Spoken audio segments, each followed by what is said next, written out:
Welcome to my YouTube channel. Kung bago ka lang sa channel na to at true-blooded Aldab Nation ka, tama po ang channel na pinuntahan mo. Kaya considering na po kitang bagong subscriber. At huwag mong kalimutan pindutin yung bell para lagi po kang updated sa bagong video na ilalabas ko. Salamat po sa iyong pag-click sa channel na to. Welcome back mga kaadab. Ito na naman po ang inyong lingkod, si Mr. Destiny. At syempre panibagong update na naman po tayo. Panibagong mga kaganapan po kina Alden Richards at kay May Polkerson. Alam niyo po ba mga kaadab na ang dami na naman pong pangalan ni Richard Polkerson? Ang ibig kong sabihin sunod-sunod na naman po ang mga pambabati ko. Simula po kasi niya na naglabasan ng issue kay Chantal, di po ba, o Chandel, na kung saan nga po may bago. Talagang napakaganda, batang bata nga po. Ang problema po, biglang inilink si Barbie Fortesa kay Alden Richards dahil nakitaan. Ginawa na po ng issue. Sabi ko nga po sa inyo, pagdating kay Alden at kay Maine, talagang gumagawa po sila. Gagawa sila ng mga issue para lang po makumpirma na si Alden Richards may iba. At hindi po at mali po yung mga sinasabi at pahayag ng iilan. Sa mga ganyang bagay mga kaaldab, nakita nyo naman po kung gaano kahusay ni Mr. Destiny mag-imbestiga. Isa po ito sa rason at dahilan kung bakit po sila naiinis at galit na galit sa akin. Kasi nga po nababasa ko sila. Mga bagay-bagay na hindi po nila kaya. Mga bagay-bagay na ayaw po nilang marinig, ayaw po nilang makita, o ayaw po nilang mabasa. Diba? Siyempre kapag si Mr. Destiny na nga po nagbibigay ng update, 101%. Di po ba buong buo yan? Yan kasi galing po mismo sa social media. Sabi ko nga po sa inyo, lahat po ng inilalabas ko ng mga balita galing po sa social media. Yung iba po kasi hindi nila binibigay lahat. Kumbaga, hindi po talaga nila nakikita at naiintindihan. Kapag nakakita lang sila ng update at nakakita sila ng mga trending, ipopost nila ng hindi po nila alam yung sitwasyon. Kaya po kasi umingay yan, maraming mga fans ng Chantel ang nag-react na kung saan meron na nga naman daw, di po ba? Bakit isasaw-saw pa nila si Barbie Fortesa? Alam naman po natin at hindi naman lingid sa inyong kaalaman na sa Barbie Fortesa talagang napakaganda at napaka-sexy. Di po ba? No doubt po tayo dyan. Kaya lang, sabi ko nga po sa inyo, si Alden kung gusto yan, simula pa lang po. Di po ba? At makikita nyo naman po sa video na kumakalat, kasama niya po si Christopher Martin. Kung naging babae po siguro si Christopher Martin, malamang. Hindi po ba? May issue na naman yan. Malamang, sasabihin na naman po nila yung mga bagay-bagay na hindi po ba? Pero kahit na sinabi ko mga kaaldab, andun na yan andun na yung point na ipagdidiinan nila yan, ipaglalaban na nila yan. Diba? Para lang masabi na sila yung panalo at sila yung bagi. Pero hindi uuba yan kay Mr. Destiny. Kaya nga po tayo matatag, kampante. Hindi nila ako magawang mapasag. Hindi nila tayo magawang pabagsakin. Di po ba? Ramdam nila na hinihintay lang po ng mga aldab yung update natin.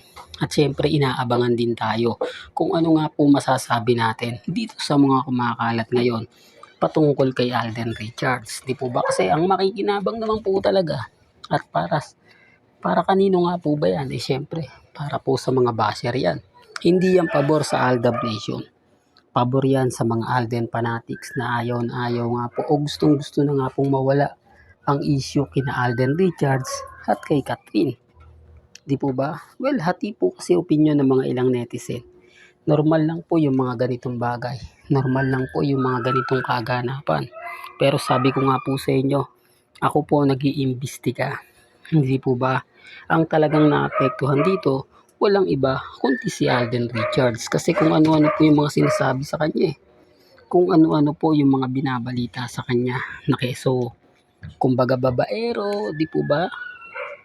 Ang daming mga issue na gusto nilang mawala. Ang ibig kong sabihin o pinupunto natin mga kaaldab, dahil sa dami ng mga nalilink ngayon kay Alden, nagmistulang, di po ba? Siya talaga yung takaw pansin ngayon na hindi naman po nagugustuhan ng mga iba, lalo na po yung may mga tao may mga hidden desire kay Alden Richards. Hindi, sinasabi ko lang po ito mga kaaldab para lang po malinaw. Binibigyan ko lang po kayo ng idea. Binibigyan ko lang po kayo ng kaunting kaalaman para din po alam po ninyo yung mga nangyayari ngayon at kung bakit nila ginagawa yan. Di po ba? Pabor na pabor kay Barbie Fortesa yan kasi may pelikula po siya. Di po ba? Kahit ako kumbaga alam mo na, kumbaga hindi mo napapansinin yan dahil umaayon sa iyo ang panahon, umaayon sa iyo yung sitwasyon. Kay Alden Richards, tatawanan lang po yan Di po ba? Hindi na magre-react si Alden yan. Kumbaga, magbibingi-bingihan na lang siya yan. Kumbaga, sasabihin lang ni Alden, okay lang yan. Total, kaibigan niya naman po si Barbie Fortesa. Po ba, mas pabor pa rin po sa kanya yan. Dahil ang makikinabang nga naman sa issue, si Barbie Fortesa. Doon pa lang mga kaaldab, may kita nyo na parang may mali. Doon pa lang masasabi nyo na, oo nga Mr. Destiny kasi kung hindi naman ganun, hindi naman masyado pag-uusapan niya. Siyempre marami na nakikisawsaw. Sasabayan pa yan ng GMA Kapuso na normal lang po yun. Diba sabi ko nga po sa inyo, may mga bagay-bagay po na mahirap nga po talagang ipaintindi, ipaunawa. Pero nang dahil po kay Mr. Destiny, naiintindihan ninyo. Di po ba? Yan ang gusto kong ipaliwanag. Yan ang gusto kong sabihin, lalo na po sa mga taong bitter na bitter kay Mr. Destiny. Di po ba? Lagi kong nire-remind, paulit-ulit kong sinasabi na maging relax lang kayo. Maging kampante. Hayaan nyo lang po sila. Lalo na po yung mga taong inis na inis at galit na galit po sa akin. Sinasabi ko lang po ito mga kaaldab para lang po klaro.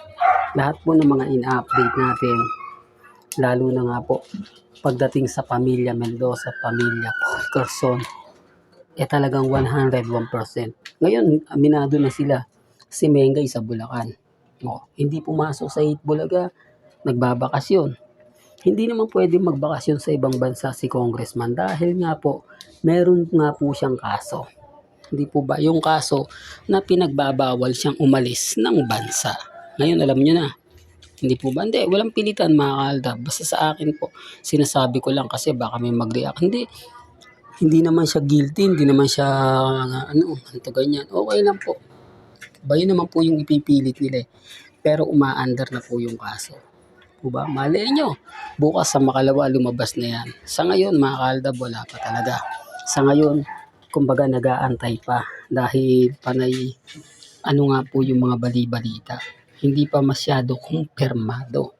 Pero gaya ng sinabi ko, nandito lang naman po si Mr. Destiny. Nag-aantay, nag-aabang. Diba? Sa mga makukuha nating impormasyon. Diba? Kaya sabi ko sa inyo si Alden at si Mengay, 101% yan. Kung saan sila nagse-celebrate ng kanilang kaarawan o ng kaarawan ni Mengay, alam na natin yan. Hindi na kailangan pang, di po ba?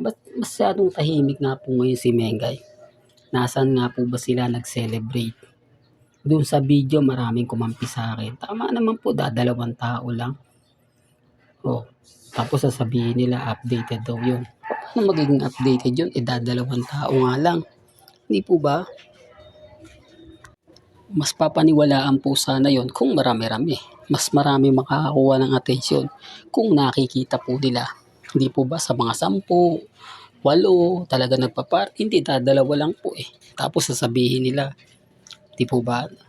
Yan ang patunay mga kaaldab na pagdating sa pagbibigay ng balita o update, nangunguna pa rin po si Mr. Destiny.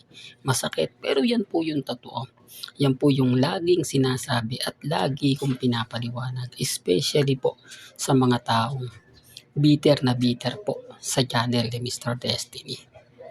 Well, hanggang dito na lang po ang ating latest updates. Kaya kung gusto nyo pa po ng pinaka-latest at sariwang update, abay tumutok lang po kayo dito po sa channel ni Mr. Destiny para updated kayo sa mga bago at sa mga latest na i-upload po natin maya-maya lang. Kaya kung bago ka lang sa channel na to at isa kang true-blooded Aldab Nation na nagmamahal kila Mengay at Isoy, tama po ang channel na pinuntahan mo kaya consider na po kitang bagong subscriber. At huwag mong kalimutang i-share ang mga video po natin sa mga mamis, sa mga titas at sa mga senyor. Hanggang sa muli, salamat po sa panonood at pakikinig.